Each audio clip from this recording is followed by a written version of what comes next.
So எங்கே போனாலும் எரிச்சலாக்கு வேறு எங்கே சே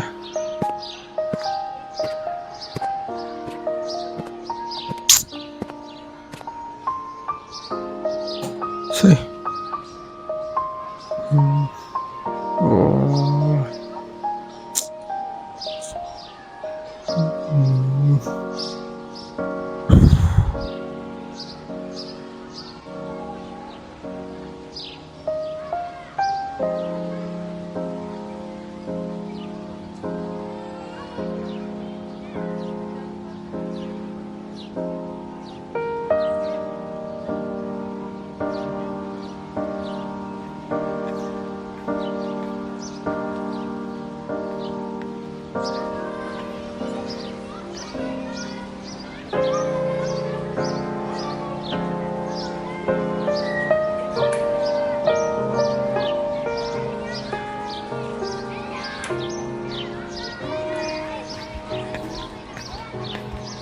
ஹே எம்மன் சார் எங்கேயும் இடம் கிடைக்காம தான் சார் இங்கே வந்து உட்காந்துருக்கேன்.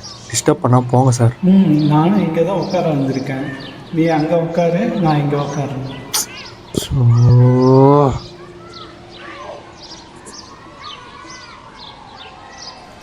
இது என்னப்பா உன்னோடுதான்? சார் இதெல்லாம் எதுக்கு எடுக்கிறீங்க?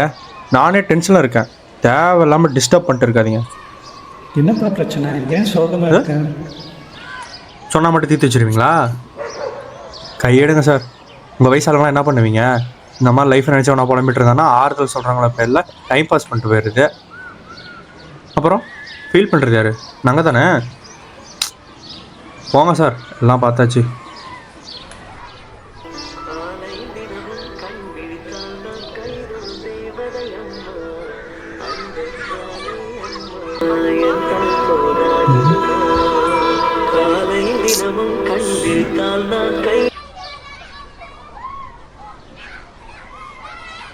ஃபோன் எடுத்து பேசுப்பா. ஏன் ஃபோன் எடுத்து பேசாமல் இருக்கேன்?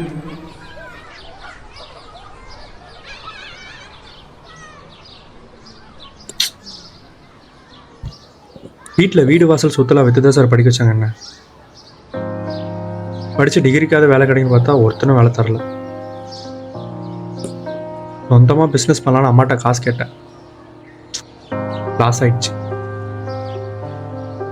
இப்போ எந்த வழி இல்லாமல் இங்கே வந்து உட்காந்துட்டு இருக்கேன். என் வயசில் இந்த மாதிரி ஒரு நாள் நினச்சி கூட பார்க்கல சார். ரொம்ப பிடிச்ச விஷயம் ஒன்று கூட கிடைக்கலனா லைஃபே வெறுத்து போச்சு சார்.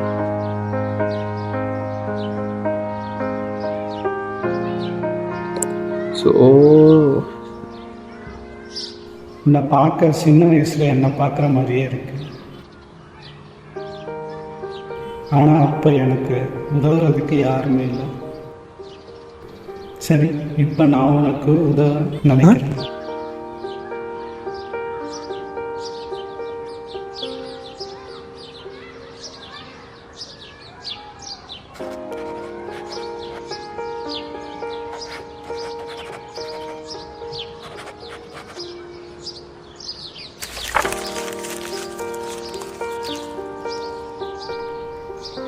இதை வாங்கிக்கோப்பா. வேணாம், எனக்கு என் மேலே நம்பிக்கை இருக்குது சார். எனக்கு இதெல்லாம் வேணாம். எனக்கு எல்லாம் தெரியும். இதை வாங்கிக்கோ. நான் சொல்கிறது கேளு. வாங்கிக்கோ. வேணாம் சார். இத்தனை நாள் எங்கள் அப்பா அம்மா என் மேலே வச்ச நம்பிக்கைலாம் என்ன வருது? வேண்டாம், ஒன்றும் ஆகாது. வாங்கிக்கோப்பா. நான் சொல்கிறேன்ல, எனக்காக. வேணாம் சார். அட வாங்கிக்கலாம், வாங்கிக்கோப்பா. அப்பாவா நினச்சி வாங்கிக்கோ. அதெல்லாம் அப்படி தான் இருக்கும். இந்தா இது எப்படி வாங்கிக்கோ. வேணாம் சார். சார் இதை நீங்களே எடுத்துட்டு ரொம்ப போங்க நடிக்காத வெயிடா. சார். எனக்கு யாரா ஏன் இல்லை சார்? தேடி வந்து காசு ஒன்று தான் வேணாங்கிறேன்.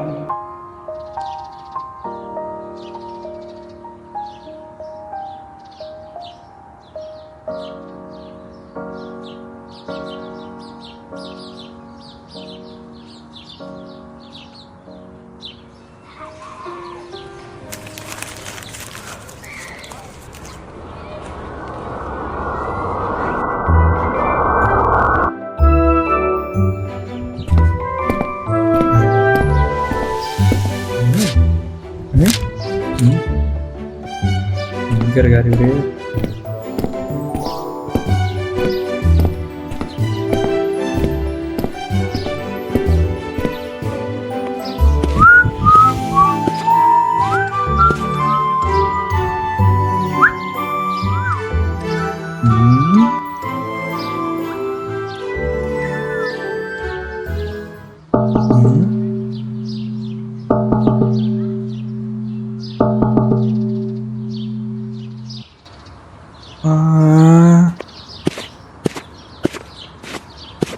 தாத்தா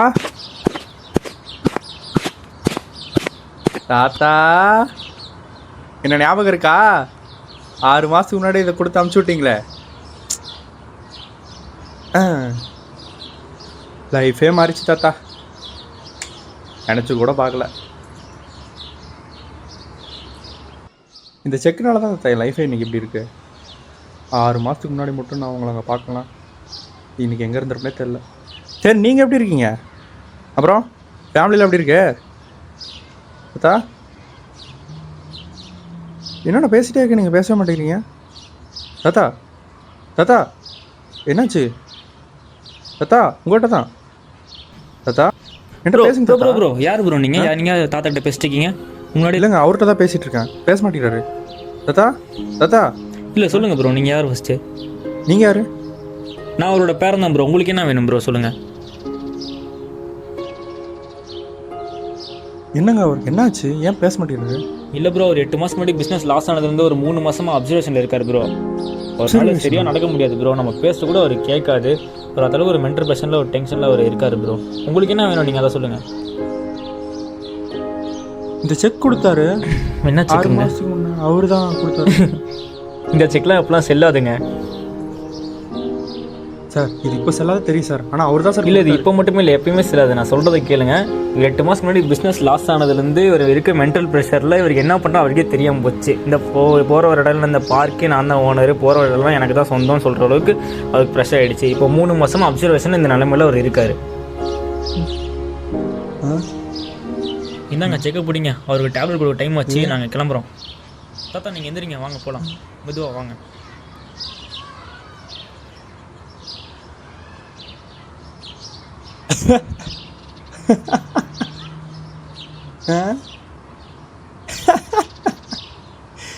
ஐயோ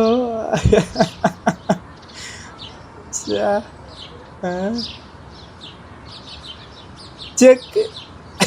ஐயோ ஐயோ